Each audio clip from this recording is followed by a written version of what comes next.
Ballerina Misty Copeland dazzles audiences like here in the ballet Giselle. She became the first black woman to get promoted to principal dancer at American Ballet Theatre in 2015. Her new book is called The Wind at My Back: Resilience, Grace, and the Other Gifts from My Mentor, Raven Wilkinson. Copeland writes about her own path and lessons she learned from Wilkinson, a black ballerina in the 1950s and 60s whose career was derailed by racism. Misty Copeland joins us now. Good morning. How you doing? Good morning. I'm so excited to be here. I'm so glad you're here. Now, you didn't learn about Raven Wilkinson until you were well into your career. How did you learn about her? I was being a bunhead. That's what we call them. A bunhead? A bunhead. You know, I was doing my research in history, just wanting to learn more about the world that I was a part of. Yeah, because ballerinas wear the buns. Yes, yes, and yes. is you know, kind of like being a nerd, I guess. Yeah. And I was watching a documentary called The Ballet Russe de Monte Carlo about the company, and you know, more than halfway into this documentary, this black, elegant woman comes onto the screen, and it just stopped me in my tracks because I had no idea that a black woman existed in that company. She was the first and only black woman to dance with the company. I didn't know anything about her, and my initial reaction was recognition.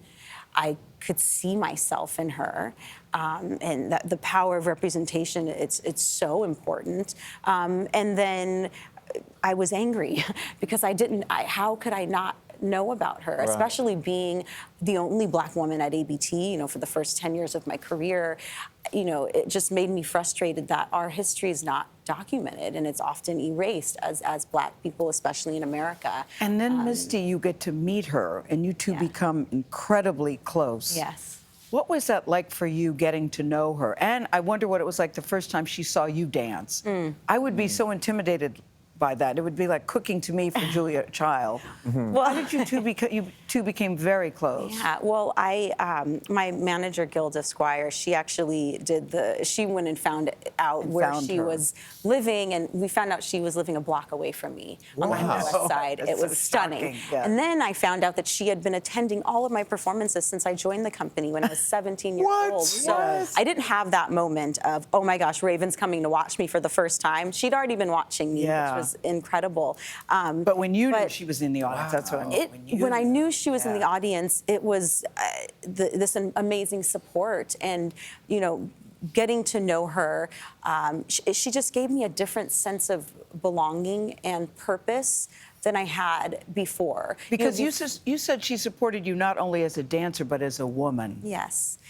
To watch her journey and see that so much hasn't changed or hadn't changed in 50 years between our careers made me want to push even harder to be able to continue on and go into spaces and do roles that she never got an opportunity to dance. And not just her, so many black ballerinas throughout history. And Raven just became, as she said, the wind at my back. And that's what she would say to me before every performance. And to this day, I still have those voicemails saved where she would say, whenever you go onto the stage, let me be the wind at your back. I'm going to be there with you can hear her voice. Wow. So meeting Raven must have been a life-changing experience. Let's go to another life-changing experience, becoming a parent, a mother. Yes. Your son is now 7 months old. Yeah. We can call you Jackson's mom. Oh, I love that. How did that change you? I feel like it's made me step back from myself. You know, as a dancer, as an artist, as an athlete, as a performer, so much of our time is focused on us and putting, you know, the work into our bodies and recovery, whatever it is, it's so focused on you. And to step back and worry about this other little being has completely just changed, I don't know, the way that I look at the time. And, you know, yes, there's time that I have to give to myself and focus, but maybe not so much. A balance. It's been all about, you know, finding a balance. But I can't wait to go back on stage with this new perspective of having this incredible love. Is that what's next? Go back on stage? Yeah. When do you... So we're looking at the winter of 2023. Okay, all about a year from right. now. Yeah.